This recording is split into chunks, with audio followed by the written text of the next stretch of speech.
Okay, hey everybody, can I get your attention? So I'm very, very happy to introduce Paul. Paul's got a fantastic track record and a great history of being coming up with some of the most interesting ideas in geology over the past 2 or 3 decades. And Paul did his PhD at Johns Hopkins in the US. And then went to work for the Geological Survey in Canada for many years and did some really interesting work, kind of applying plate tectonic theories to sedimentary basins in Canada that were, ranged from the Paleoproterozoic to the Proterozoic, and did some really groundbreaking work, and then did something completely different and spent the next 3 decades working in Namibia on the snowball Earth hypothesis, which is this global glacial episode that we think happened around about 700 million years ago. And Paul's got one thing I know about Paul kind of personally is like he's always asking, what can the sedimentary rocks, what can they tell us? So if you're thinking about tectonic problems or igneous problems or whatever, it's like, the sediments are always there at the surface, always recording things, and they're a great treasure trove of information. So we're gonna hear something about that today, and about essentially how has the snowball Earth affected biological evolution and what we see today in the world. So thanks very much, Paul, for agreeing to come give a talk, and we hope that this may be the first of many. So thanks, Paul.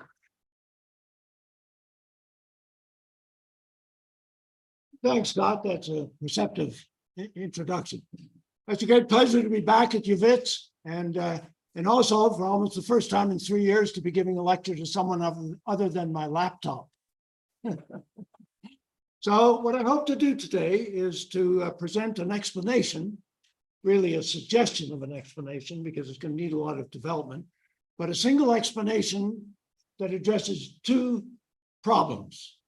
And the first problem is, how did the diversity of Neoproterozoic life, particularly phototrophic life, that is life that the primary producers that produce the food for everyone else using sunlight, how did they manage to survive the cryogenic glaciation, of which there were 2? And during those times, for a total of 60 to 70 million years, the oceans were completely dark. Okay, they didn't see the sunlight at all because the oceans were ice covered, and so much sunlight was reflected that the surface was extremely cold. And so the ice became very thick. And because it was thick, it flowed, okay, like a glacier, but a floating glacier, like an ice shelf. And so that flowage then closed off any area of open water that might have opened for any reason, would very quickly get closed off. So the oceans were completely dark for tens of millions of years in 2 occasions. The first one for 56 million years, the second one for 6 to 16 million years. So how did life survive? Well, that's the first problem. And the second problem is an impasse in current thinking between molecular biology, and particularly molecular phylogenomics, which is using the molecular sequences of base pairs in proteins and amino acids to work out the evolutionary history of organisms from the living organisms that are alive today.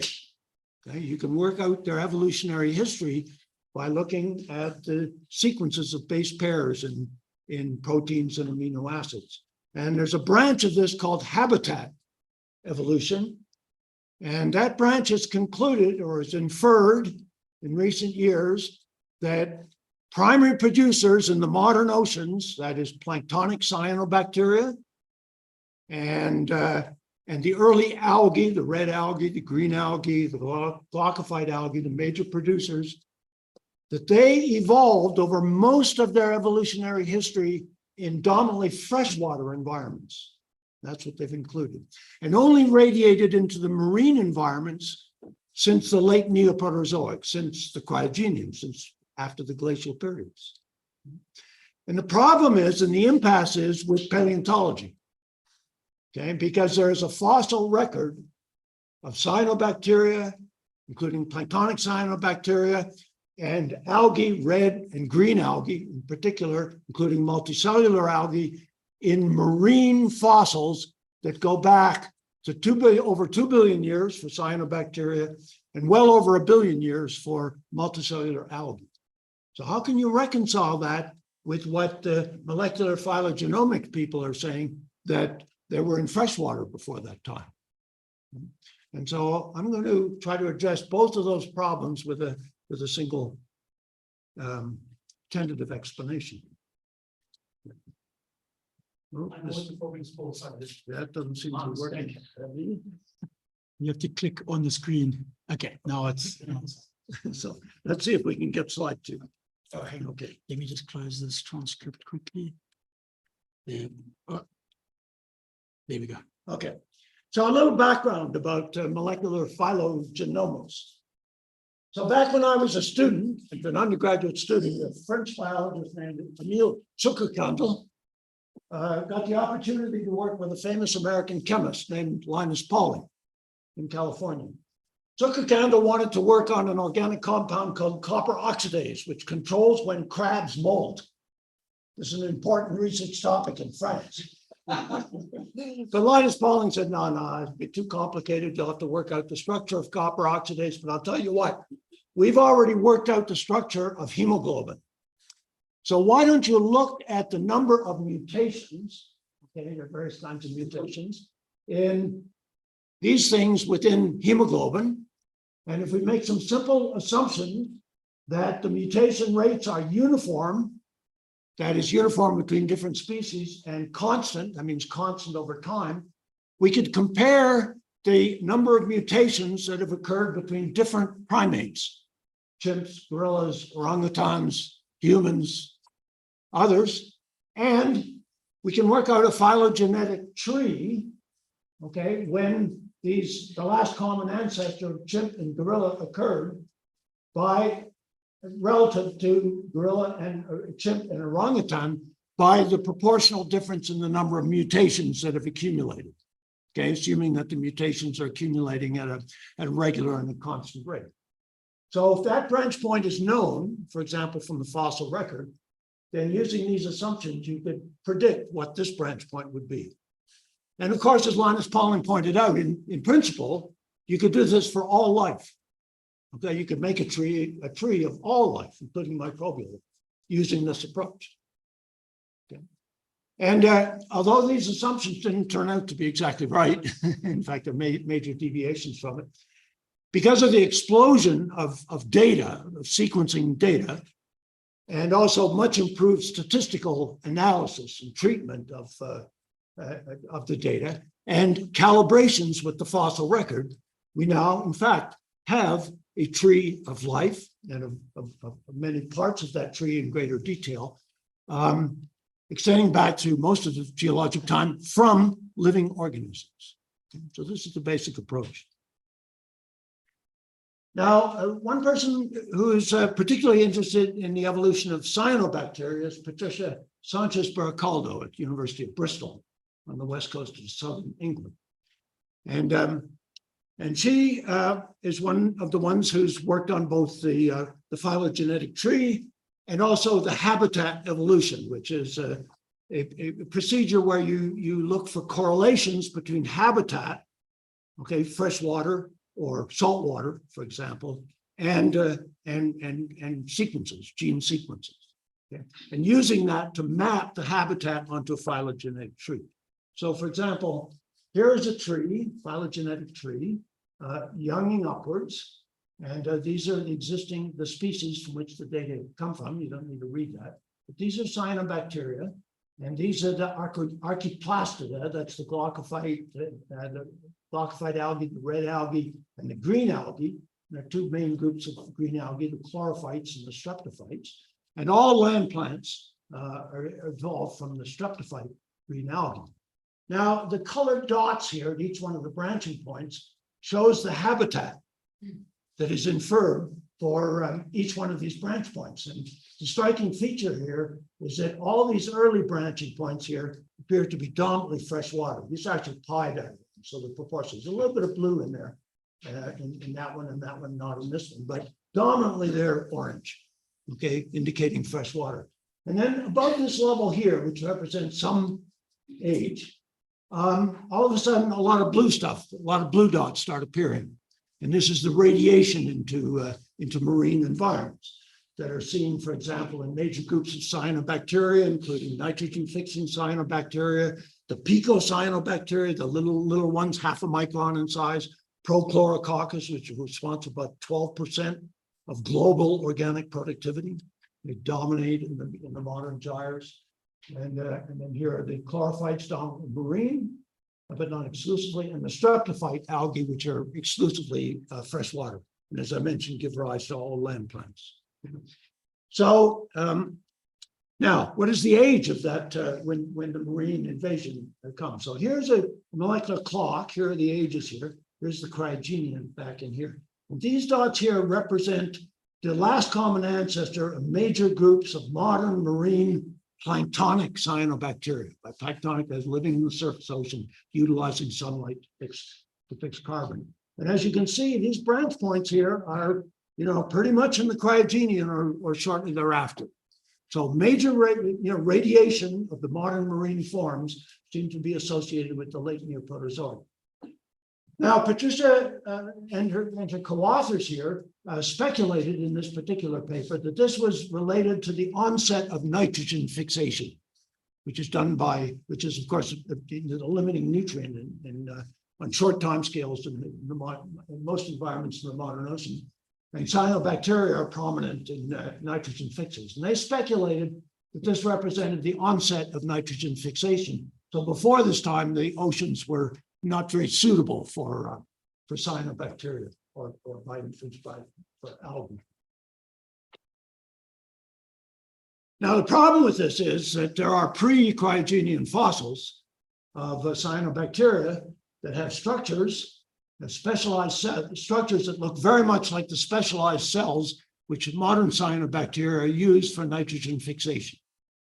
Okay, so most paleontologists, I think, would argue that nitrogen fixation is actually a very early metabolic trait and is not associated with this much younger marine invasion, but predates the cryogenian. And so that's a sort of first conflict with the fossil record.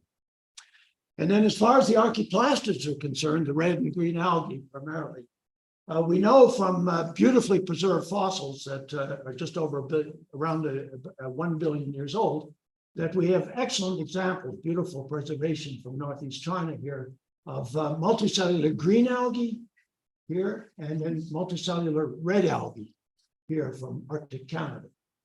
And so that indicates that these forms certainly did not evolve for the first time during or after the cryogenic glaciations. They pre-existed it. And they're in marine environments, but in both of these cases, these are in marine sediments. Okay, so this seems to be in conflict with what the biology people are saying, that these forms evolved at this time in freshwater, dominantly freshwater environments. So that's a conflict. Okay. And for cyanobacteria, this is a modern coccoid cyanobacterium, a benthic mat forming. It's a major component of the cyanobacterial mats at Shark Bay, where the big stromatolites form. And here is a virtually identical form here from sediments in Hudson Bay that are just over 2 billion years old, originally described by Hans Hofmann, and then subsequently dated by one of Galen Halverson's students, Malcolm Hotchkiss. And so these are way, way before the cryogenian, and these also are in marine sediments. So there's a clear conflict between the fossil record and what the molecular phylogenomicists are saying. And the problem is that the paleontologists say, no, that's completely wrong. And the molecular people are probably saying, and I'm not one of them, but they're probably saying, well, these paleontologists are just sticking the muds and won't accept new information. And of course, I think they're both right. Okay, I think they're both right. Okay, and of course, the reason I think so is because of these events right here in Cryogenic. So here's a graph of the Earth's climate history. And it's a rather simple reading of climate, but it's read on the basis of the extent of large ice sheets, which give very excellent sedimentary records, as you know, from the Carboniferous glaciations in South Africa, for example. So this is the last 3 billion years climate record. This is an expanded version of the last 800 million years. And basically, there are 3 climates can be distinguished. The first is what I call non-glacial, are times when there are no large ice sheets anywhere. Okay, and that's about 90% of the last 3 billion years is non-glacial. So that looks like that's the default climate state. And then the second one is what I call paraglacial, and that's the one climate we're in today, where there are a small number of large ice sheets. So we have 2 today, Greenland and Antarctica. Last glacial maximum, we had 4. If you add Scandinavia and the Laurentide and Cordilleran ice sheets as 1. So that's about 7% of the last 3 billion years. And then 3% is what I call panglacial, also known as snowball Earth. And that's where virtually all the continents are covered by large ice sheets, not completely covered, but there are large ice sheets in virtually all continents. And inferentially, the oceans are ice covered as well. Now, this idea of a completely ice-covered Earth was first recognized by climate physicists when they did the very first climate models, numerical climate models, very simple, one-dimensional. That is the first ones were the change in the annual and zonally averaged surface temperature as a function of latitude, okay, from the equator to the pole.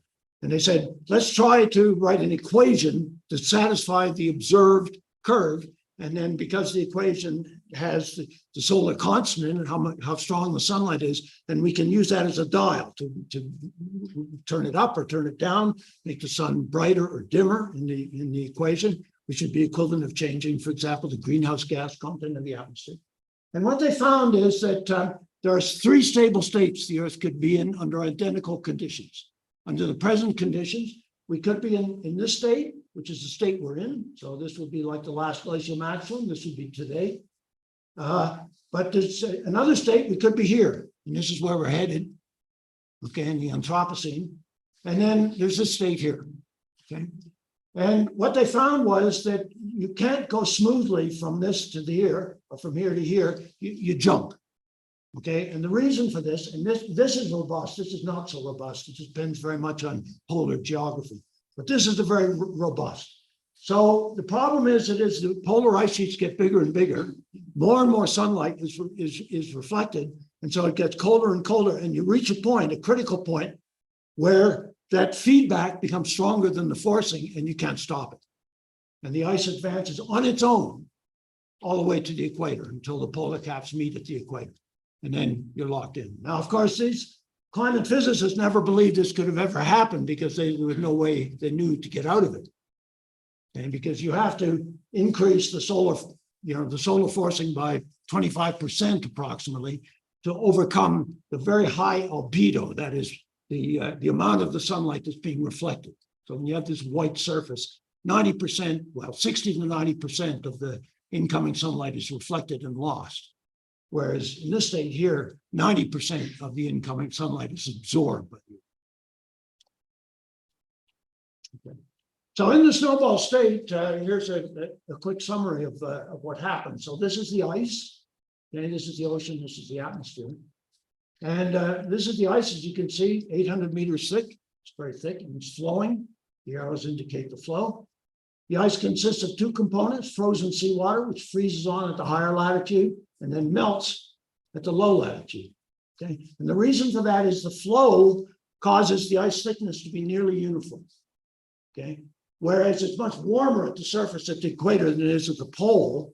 So this is thicker than it wants to be, so it melts at the bottom. And this is thinner than it wants to be because the ice is flowing away, so it freezes at the bottom. Now at the surface is solid. Okay, it's like the Earth at this time is like a normal planet, like Mars, or it has a solid surface, and that means there's almost no thermal inertia. no memory, or no heat, very low heat capacity. It's like a supercontinent, it's like a ultra continental climate. As you know, continental climate, you know, but that gets very cold at night, very hot in the daytime, very cold in winter, hot in the summertime. Marine climates are much more moderated by the heat capacity of the ocean. But this is a solid surface. And one of the results of that is that during the solstices, when the Hadley cells are at their strongest, the upwelling arm of the Hadley cells are far off the equator, okay? Because of the low heat capacity. The upwelling arm is directly underneath the maximum insolation zone, and it goes far off the equator because the days are longer as you go to higher and higher latitudes. And the net result is that in the annual mean, the equator is the main downwelling zone. So in snowball Earth, you only have one desert. Okay, in the modern Earth, we have 4 deserts, the subtropical deserts and the polar deserts. But in snowball Earth, you only have one desert, and it's right on the equator. And this is important for biology. Okay, so how do you get out? How do you get out of the snowball Earth? So a group led by James C.G. Walker in 1981 published an extremely important paper explaining how the Earth has had a habitable planet for billions of years, despite the fact that the sun has been getting brighter and brighter by 30%. And what they said was basically because of the temperature dependence of silicate rock weathering, the CO2 greenhouse of the atmosphere self-adjusts, okay, to maintain a habitable surface with surface water. And at the very last page of this paper, they did a little mind experiment. They said, well, there is this funny climate result about the white Earth disaster, as the snowball Earth was then called. But if it did occur, you wouldn't be able to get rid of the CO2 because CO2 in the atmosphere is only soluble in rainwater. It's not soluble in snow. And so if the surface is completely ice covered, there's no way of getting the CO2 out of the atmosphere. And of course, the ground is frozen and ice covered for the most part, so there's not a lot of weathering going on, although there is some seafloor weathering, although it's also slow because the ocean is really cold. I should go back and point out in this diagram here that the ocean is extremely cold because it's saline, because of all the ice sheets, and also because of the pressure of the thick ice. Okay, so the freezing point of water is very sensitive to the pressure because, of course, ice is expanded relative to liquid water. So the snowball ocean starts out around minus 12 degrees Celsius, ends up about minus 6, so it's extremely cold. So what they pointed out in this paper was you can't get rid of the CO2, but plate tectonics continues. Plate tectonics doesn't care if the oceans are frozen or not. And so CO2 is still coming out of volcanoes and it accumulates in the atmosphere. Okay? And over millions to tens of millions of years, it gets gradually higher and higher and higher, and eventually reaches the point where at the equator, where you start to get more and more melting, that the sea glacier loses integrity because there's so much meltwater that's flushing through it and it gets all perforated and eventually collapses. And then you start to replace white ice with dark seawater, and then you have that same albedo feedback working backwards. And the whole thing deglaciates very, very rapidly. A couple of thousand years. Incidentally, the time scale, okay, so here we are. These are the 3 stable points we could be in with the present. So this is the solar flux, increase relative to present at 1.0. This is decrease. This is the equivalent in CO2. And this is the ice line latitude from 90 degrees. So this is the non-glacial. This is the paraglacial. This is where we are now. And we're headed up to here, towards here. And then this is the panglacial. So the time scale for this is the critical latitude here, where the ice albedo takes over and you drop right down into the ice covered Earth. The time scale for this, according to the most advanced modern climate models, is about 350 years or so.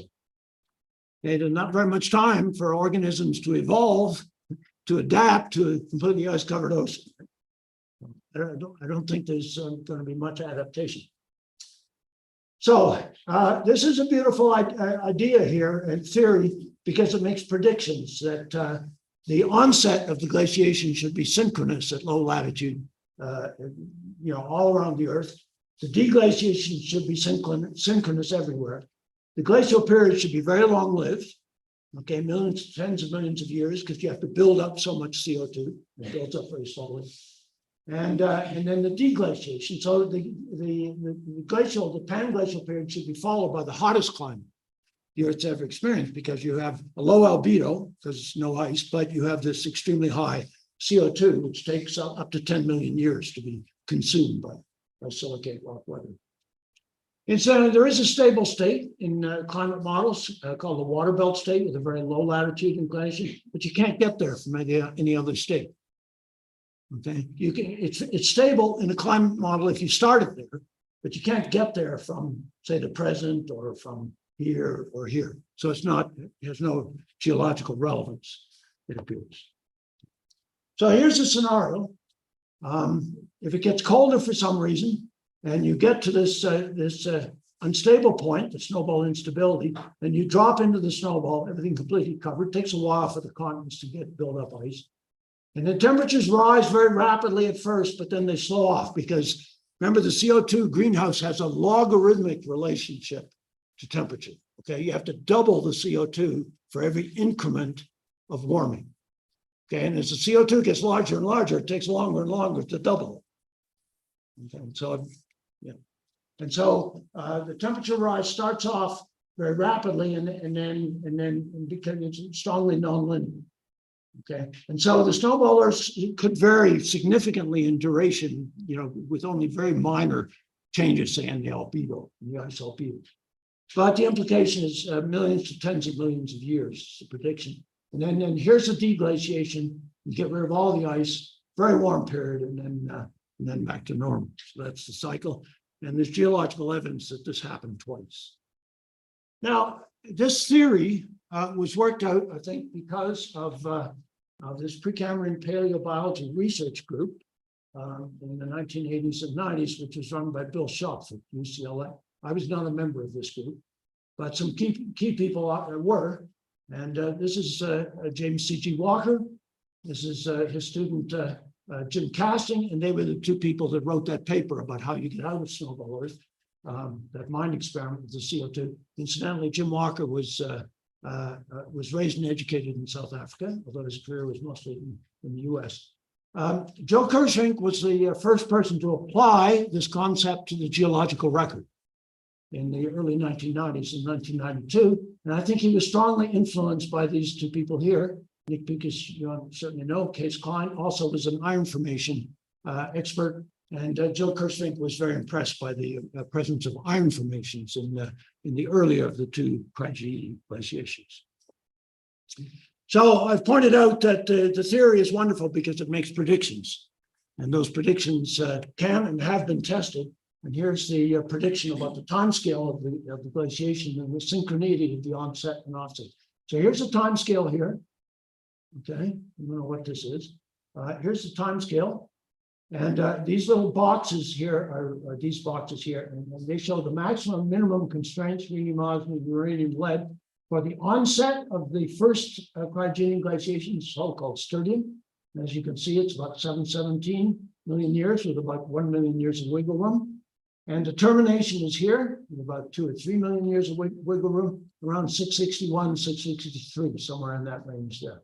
And you notice that these dates are from many different parts of the world.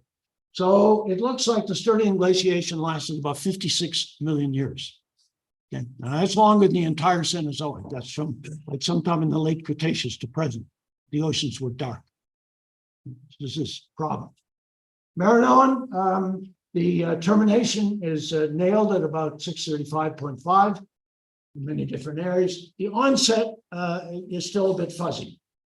This needs to be pinned down. At the present time, we can only say it's somewhere between about 651 and about 640. So the chronology test is strong support for the concept. Now, as a result of the establishment of a chronology, we could also, this was done by Camille Parton at the University of Saskatchewan and Peter Sadler at the University of California, Riverside. They looked at the average rate of sediment accumulation during those Cryogenian glacial periods, the Sturdian and the Marinoan. They just took the thicknesses that have been measured by stratigraphers all over the world, hundreds of data, and averaged it over the entire glacial period. Okay, and so these are the durations here. These are the net thicknesses, and so the accumulation rates of these diagonal lines here. And for comparison, here are Phanerozoic glacial sediments. This is the Ediacaran one here, the mid-Ediacaran glaciation, so-called gas gives. And it's important that you compare them with glacial sequences of similar duration, because the longer the averaging time, the lower the average rate because of stratigraphic incompleteness. You can see that the rate declines as the duration increases. But the point here is that both the Maranon and Sturtian have accumulation rates that are about an order of magnitude slower than any Phanerozoic glacial deposits. They're about equivalent to modern deep sea clays, the average accumulation rates. And the reason for that is because in the frozen ocean, in a very cold atmosphere, the atmosphere is extremely dry. And so although there is a hydrologic cycle that drives the flow of ice sheets, the ice sheets flow very, very slowly. And as a result, the accumulation rates of the glacial sediments accumulate at a very, very slow rate.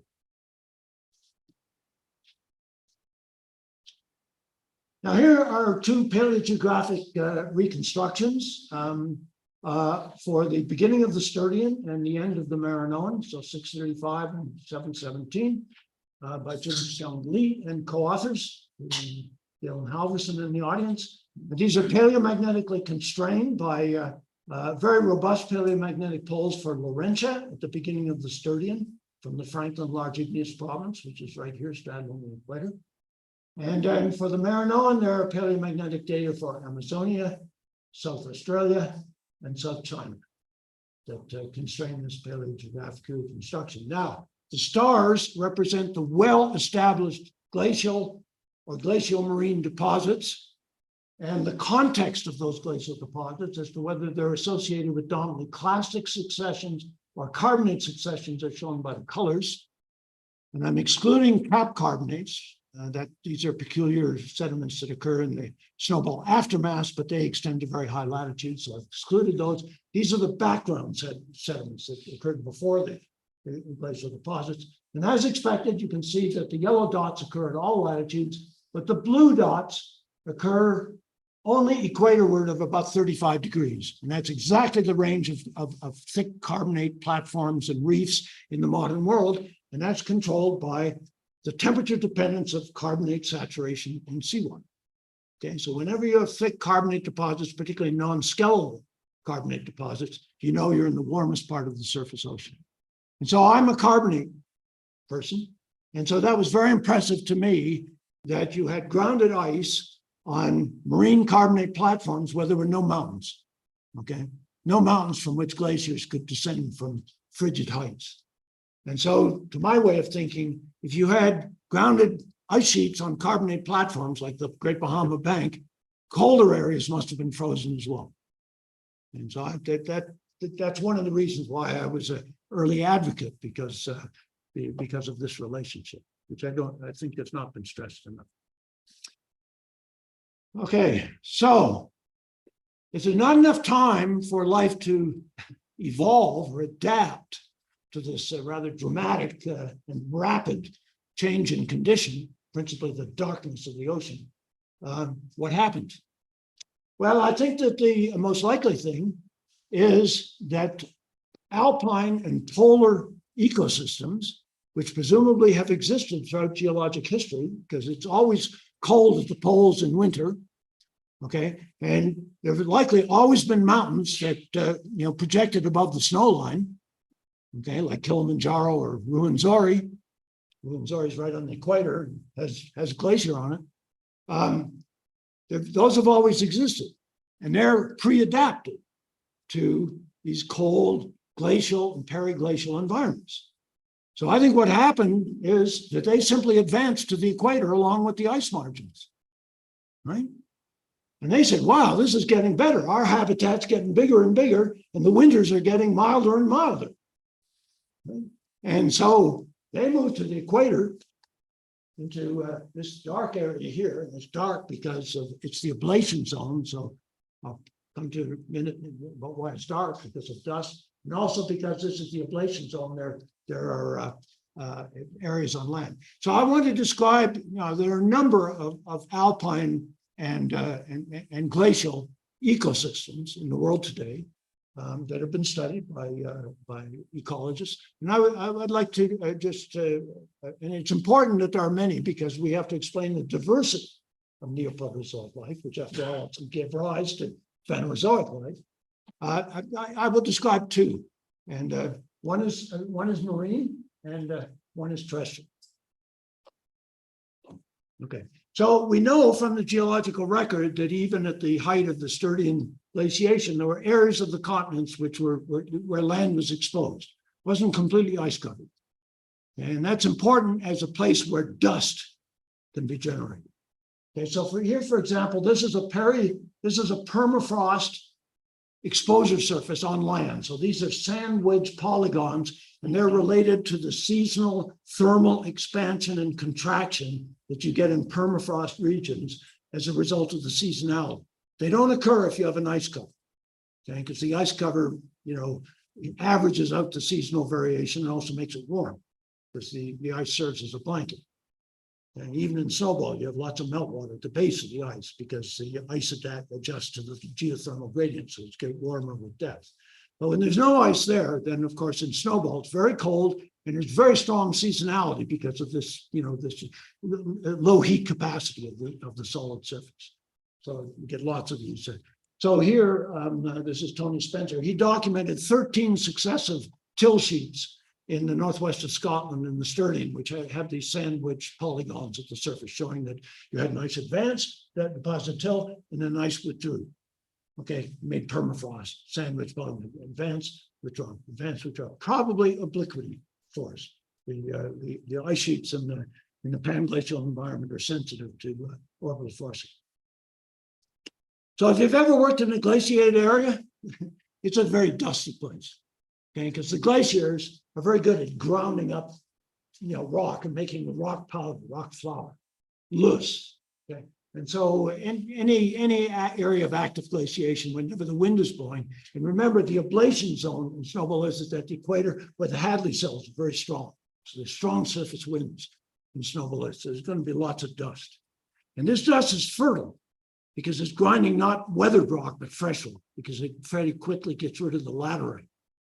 It covers Africa, but the glaciers, the Canadian Shield, it's all just fresh rock.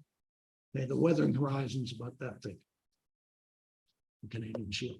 So very fertile this, and so this is the loess, which is a windblown rock flour. So the rock powder from the Scandinavian ice sheet provides fertile soils for agriculture across Eurasia, from Ukraine to eastern China.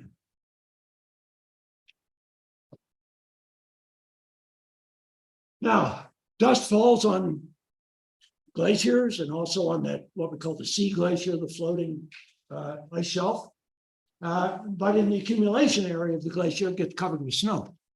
So you can't see it, doesn't have any effect on the albedo or doesn't do anything for the surface. But in the ablation zone, okay, so this is lower elevation. So this is the ablation zone here, this is the accumulation zone. You see it's dark. Okay, and that's because all the dust that accumulates in the whole catchment here comes to the surface, okay, where the ice is ablating. And if you come down on the ground, that dust looks like this. And each one of these holes here is about half a meter deep, and in summer it's meltwater. There's a little lid, maybe a centimeter or less thick of ice, but there's half a meter of meltwater. And at the bottom of each one of these holes, you can see it's dark, okay, and that's dust. And the reason it's dark is that dust is impregnated with cyanobacteria. And the cyanobacteria constitute about 10% by volume and mass of the dust. And it's very dark because it's heavily pigmented, okay, by the extracellular polymeric substances called basically sugar, food for heterotrophs, that are excreted by cyanobacteria in environments that are cold or subject to desiccation. It protects the cyanobacterial cells. So they excrete all this extracellular material, which is very strongly pigmented because this is a very, very bright environment. And of course, that's a feedback. It makes it darker. And the reason the meltwater is there is because it's absorbing sunlight.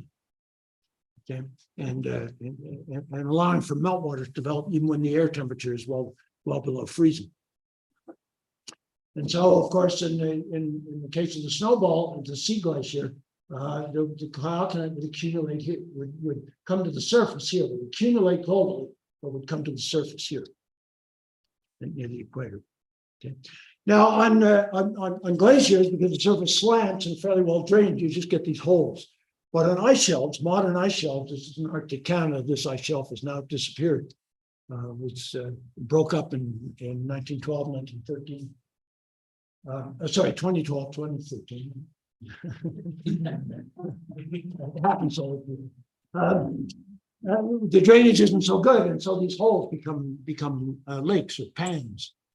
Okay, and the same thing has thin skin of ice, but there's liquid water underneath, and there's lots of cyanobacteria and also algal mats there. I should point out, I need to go back a couple of slides here into this one, that cyanobacteria are the main components of cryogenite, but they're also green algae.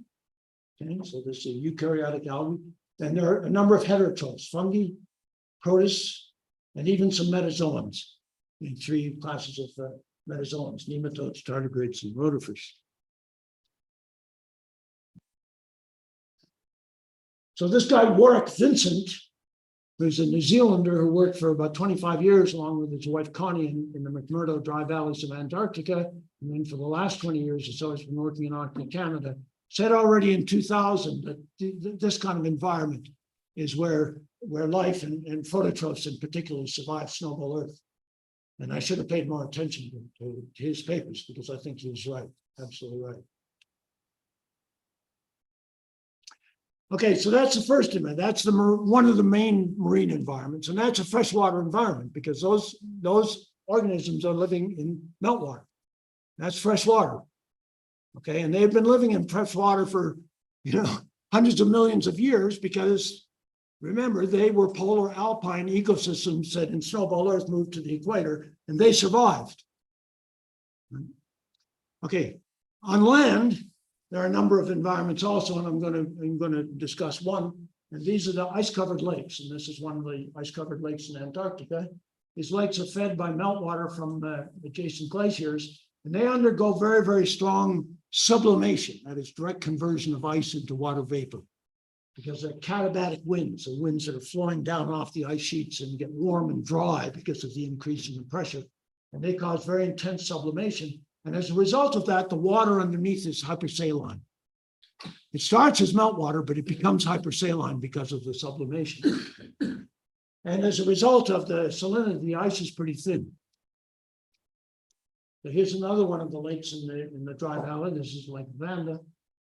It's fed by meltwater. It's hypersaline and ice covered, but the ice is only 1 to 2 meters thick, thicker in winter, thinner in summer. As you can see, it's very clear. So there's lots of primary production by phototrophs, that is, organisms that use sunlight underneath the ice, including planktonic, picocyanobacteria, Synechococcus, and also benthic mats, including nitrogen-fixing cyanobacteria. So here are some of the benthic mats, tufts here, mostly cyanobacteria. And Lake Vanda is one of the deepest of the lakes in the McMurdo dry valleys, and it's interesting because of its depth. It like many of these lakes, it is salt stratified. The technical word is meromictic. And, it's salt stratified, and so you have a top layer here, which is highly oxygenated, very cold, and almost freshwater. And then there's a layer that undergoes thermohaline convection.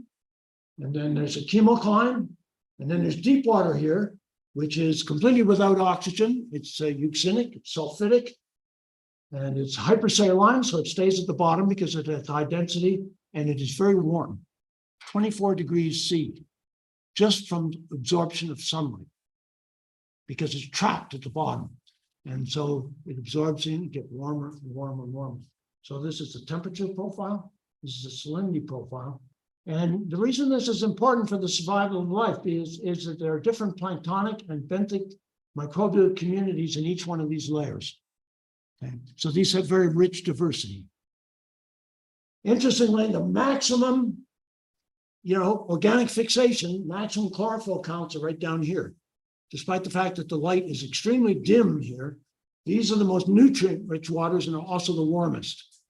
So it turns out that these polar dwelling, these cold-tolerant microbes that live in Antarctica and the Arctic, they're not there because they like it cold.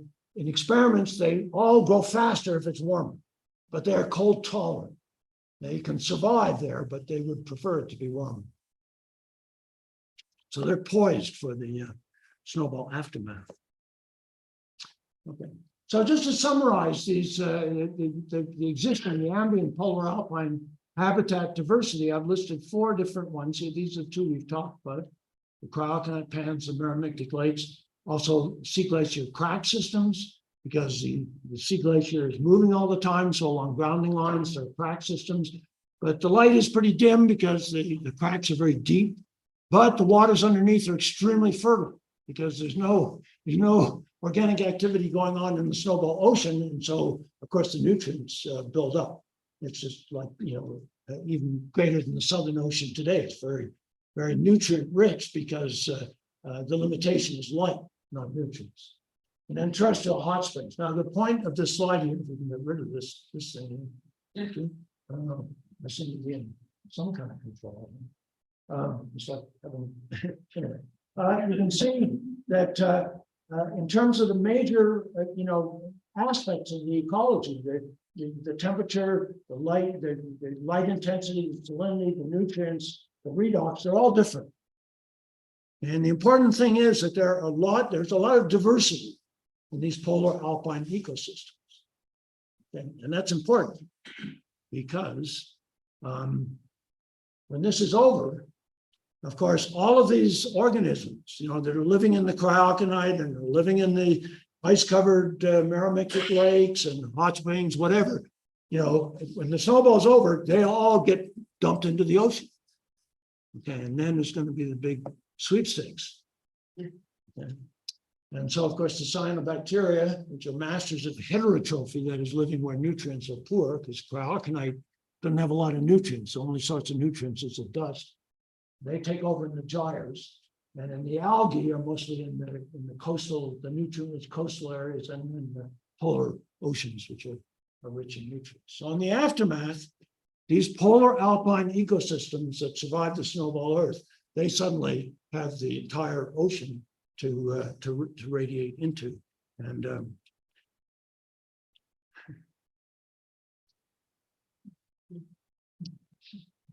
yeah, so it's a truism, it has to be true, but it takes a while to sink in. That all Phanerozoic surface life, not subsurface and hydrothermal vents, but all surface life basically evolved from the survivors of snowball Earth. So you can see where I'm headed here. So the reason why these are all freshwater is because this is mostly cryoconite, that we're living in alpine and polar ecosystems for most of their evolutionary history, which goes back 1 billion or 2 billion years. And as a result of snowball Earth, they ended up surviving, and so they gave rise to the modern biosphere, surface biosphere. That doesn't mean there wasn't anything in the oceans before the Cryogenian. It just means that what survived the Cryogenian are these polar alpine, specialists. So we descended from a very small and very specialized fraction of the pre-existing surface biosphere. So what about the fossils? So here's those green algae from northeast China, and they're back around 1 billion years old. And they look a lot like a ovalphician or Podophyran. How many biologists are there here? No, okay, including me. Not a biologist. Cladophrans are quite a derived group. So here are the cladophrans here. This is a molecular phylogenetic tree. None from fossils way back in here. And so if you say these are these, and then it pushes that whole tree way back into geologic time. So I think that what this means is that these are actually not cladophorans, but they're morphologically similar because they represent convergent evolution. Okay, so they evolved in the oceans, just like these did, but earlier. But they're not in the modern molecular record of modern organisms because they didn't survive.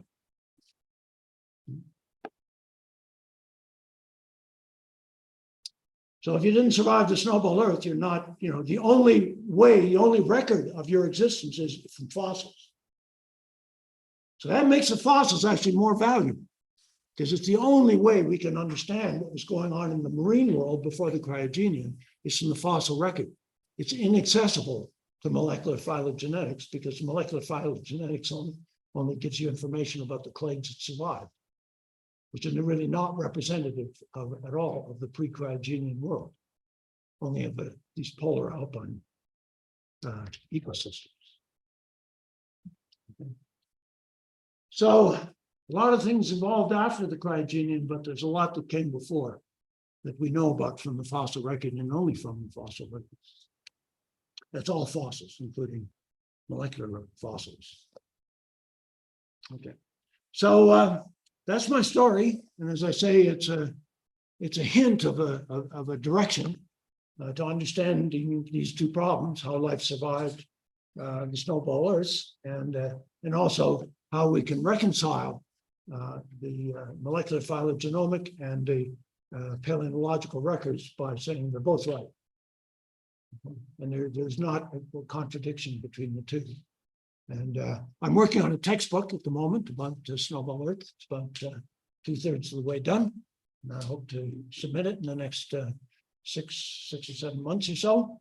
And I'm hoping to get it published in China, simultaneous publication in Mandarin and English, because we have a very good fossil record in China, and there are a lot of people there working.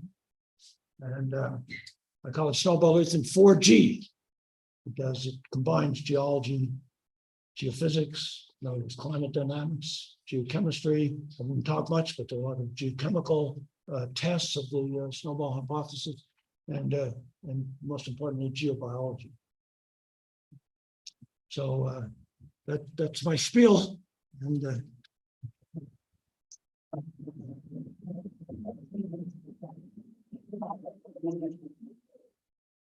we have any questions in the audience? And then we'll take the questions on Zoom. But yeah, you alluded to in the book, well, but life forms of deep sea vents. I mean, the deep sea vents themselves, their environment will change. What is happening in the surface. So, and circle yes. So that's why I said the surface. Okay, so the deep hot last year, they wouldn't even know snowball out. Now, the vents, they wouldn't be very happy. They might survive, but they wouldn't be happy. And the reason is that during a snowball, seawater becomes more and more like a hydrothermal vent fluid. Because there's no sulfate coming in, so it is equilibrating with the vent fluids. And as a result of that, the potential redox and chemical gradients that the fluid for energy that would be reduced. It would probably survive if they wouldn't do that.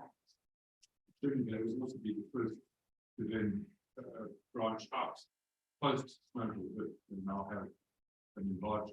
Well, they would continue to occupy some bridges that moved up to a little bit higher pressure. They're not adapted to sunlight.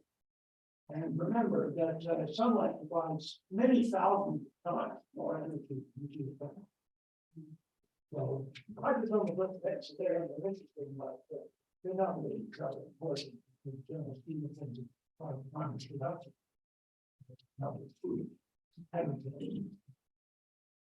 But I'm happy to describe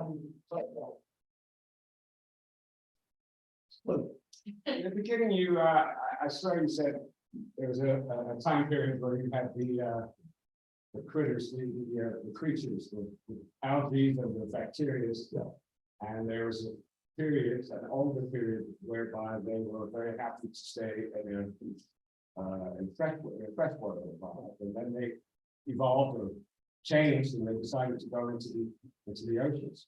Why the hell would these life forms want or be tricked into going to the ocean? Why would they want to go into the marine environment? Well, they had no choice. And when the snowball melts, the sea level rises by a kilometer. Okay, and so much of the land area becomes flooded. Because of course, a lot of the land area has subsided during the long snowball period, without much sediment accumulation, so the net substance. So large areas of the continents were flooded, you know, this to the extent of Cap Carbon. So they all got dumped into the ocean. And the ocean was empty. And so, although your point is a good one, because it turns out from molecular phylogenetics, we know that actually there's not that much exchange between saltwater forms and freshwater forms. It's relatively rare events, and for the most part happened early. But after each of the snowball, you know, they get dumped in the ocean, and so why not? Some of the bacteria. When they're a factory in the environment, in the freshwater environment. Yeah. Why would they decide to? Well, it's mostly a matter whether you want to live in the tropics or you want to go back to the poles. Any sensible person would stay in the tropics. Because all these cold tolerant cyanobacteria go faster where it's warm. So some, of course, went back there because they're still there. It's the polar Alpine ecosystems that I've been describing in the polar regions today. And incidentally, you know, from studies of the genomics of these polar ecosystems today, they're extraordinarily diverse, and particularly they're diverse in very deep ancestral forms. People expected that they would be specialized to these environments, but it turns out they're not. And another interesting thing is that there's an important group of economically important group of cyanobacteria, and much to everyone's surprise, their molecular sequencing, there's no difference between the ones in the Antarctic and the Arctic. The biologists can't figure this out because they can't understand how the Arctic and the Antarctic forms would be able to communicate. But of course, if they both came from the equator, and as the ice melted, they retreated, of course. Makes perfect sense. So there's a real need for the biologists and the geologists to talk.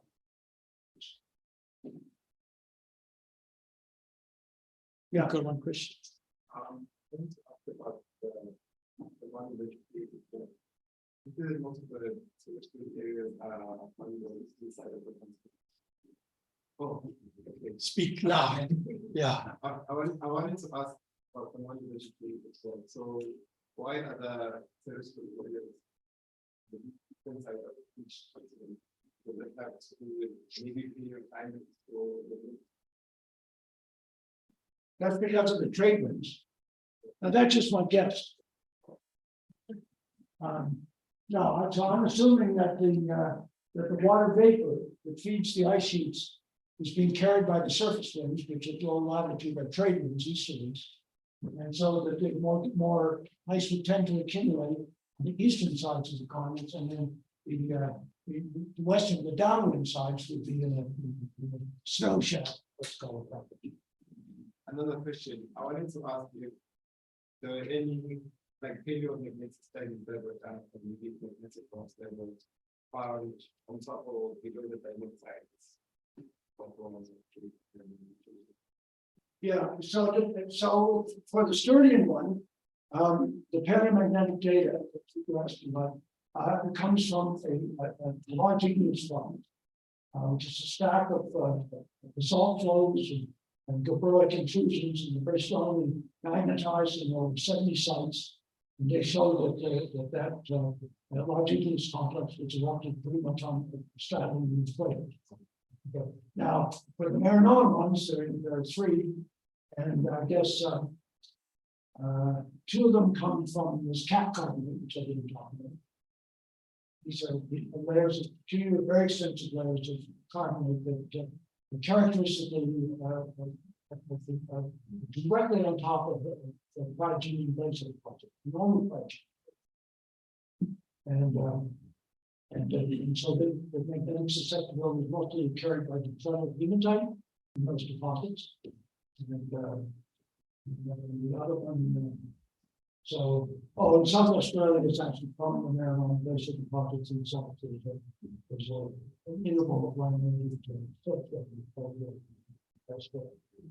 Pretty good, having constraints is a little bit actually flattening to the information and a little bit shallow. And that's good. Somewhere within 5 to 15 degrees going back to something.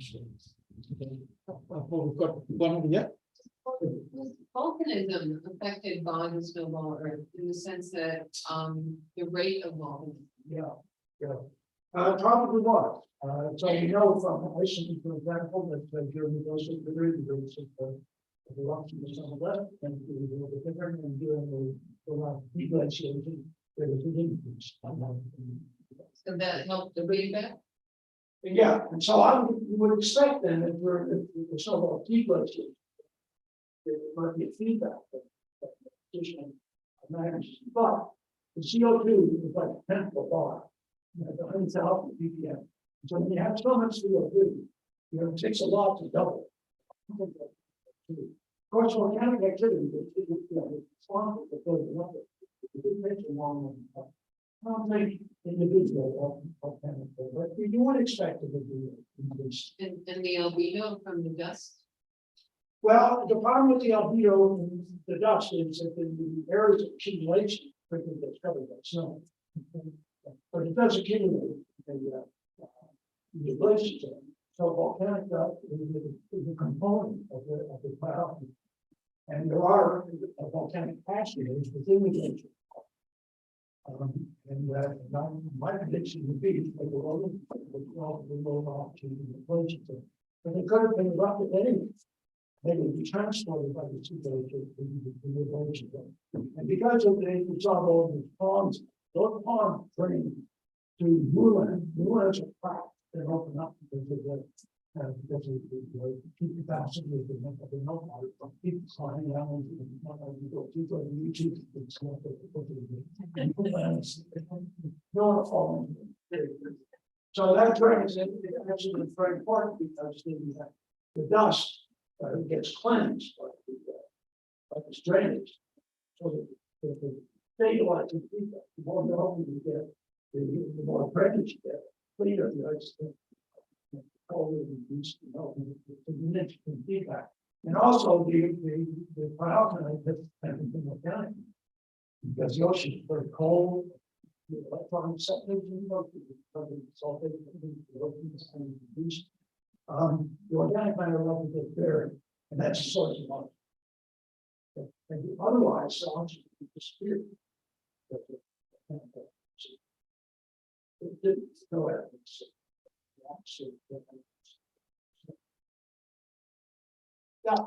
Could it happen again?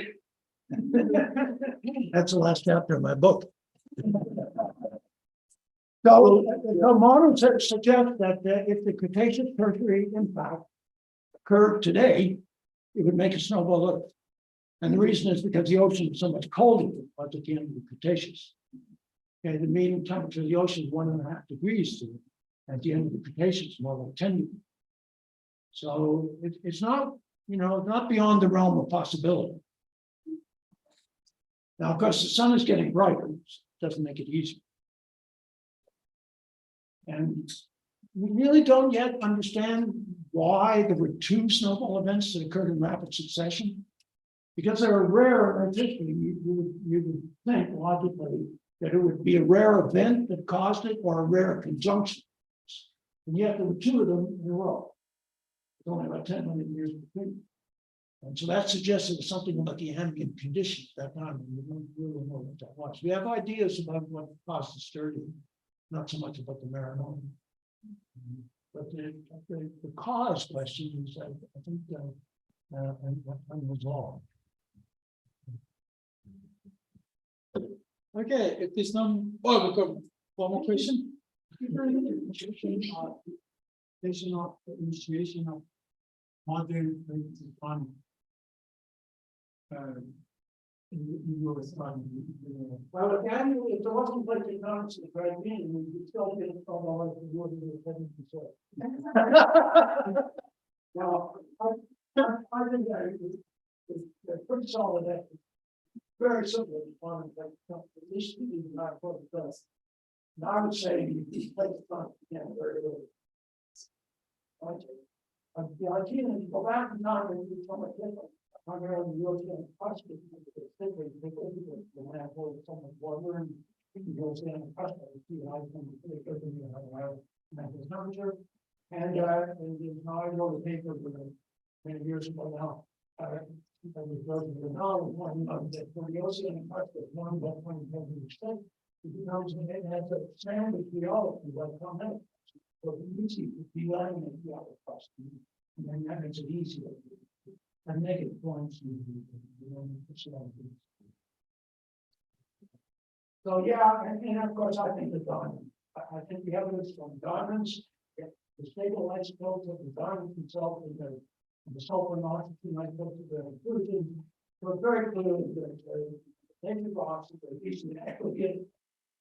Native rocks are out of surface, people out into seawater low temperature. Subducted to 150 degrees. So that means it's something very like subducted is occurring as far back as you have ever been thought. So I really think that I played the construct pretty early. So I think when the 11th year, we get a single gel, it's really hard to start. Okay, guys, let's all say thanks again after a great call.